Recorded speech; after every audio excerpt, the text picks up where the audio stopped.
Throughout history, we've chased the ghost in the machine, this internal driving subconscious force that is causing us to make certain decisions in our everyday lives, causing our fears, causing our anxieties, causing our insecurities.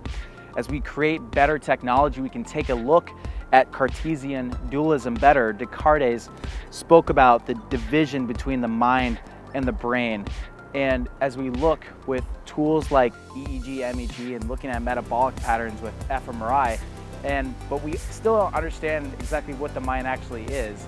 Yeah, we can say it's energy, but it's kind of flowing through the brain somehow. It's like the brain is encasing this electromagnetic energy that comes into reality and represents our consciousness, represents our mind. And it's this idea of the ghost in the machine. What is really driving us? What is really pushing us forward? What makes us act in certain ways? This human behavior just comes out of nowhere.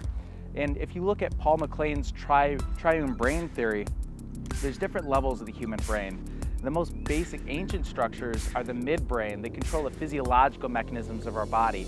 They control our breathing, they control our appetite, they control a lot of things that we're not actually thinking about. On top of that is the limbic structure, where our emotions come from, and these control all types of different behavior, how we act in relationships, what we do, what our drives are.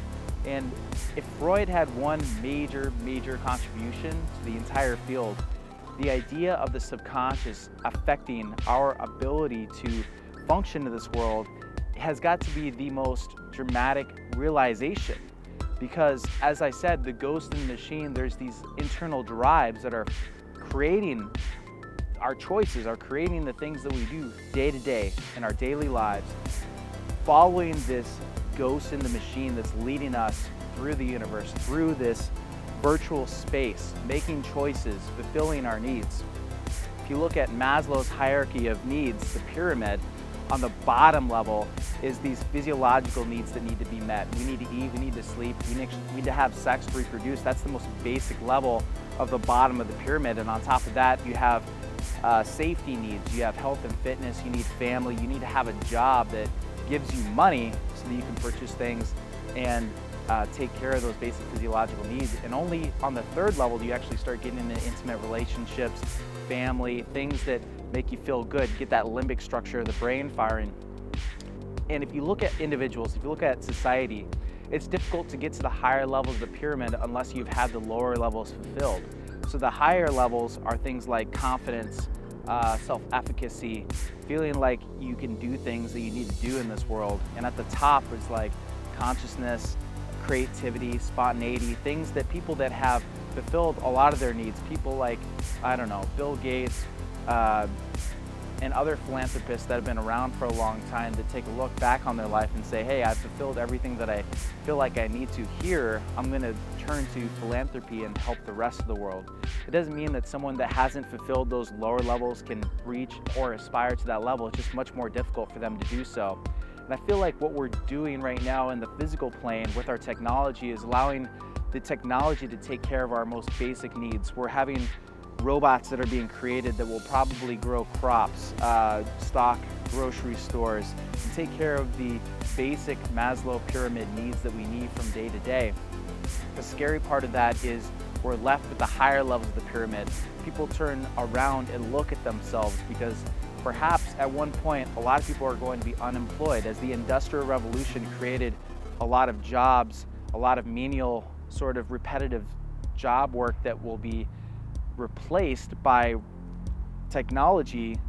These people are going to be sitting around and faced with themselves. So getting that higher level of needs is something that will confront people in ways that we've never seen before. If you look at the neocortex, the most unique part of the human brain, the logical part of the brain, the abstract thinking part of the brain, that's the part of the brain that turns around and looks at the rest of the structures of the brain and says, what the heck is going on here? Why am I acting a certain way?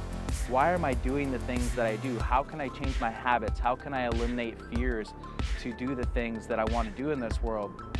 It's like peeling back the layers of an onion, and it's a continual, ongoing process.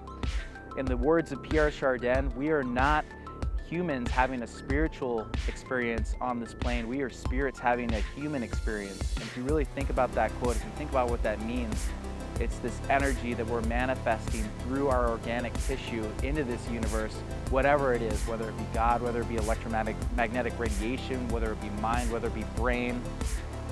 We're pushing the boundaries. We are looking at the Cartesian dualism and trying to figure out what that separation between the mind and the body is, even if it exists, and how we can understand those subconscious Freudian drives, those lower levels of the animal brain that drive us each and every day. And understanding that will help us understand ourselves and our society. If you think of humans, we are the most powerful force on this planet right now.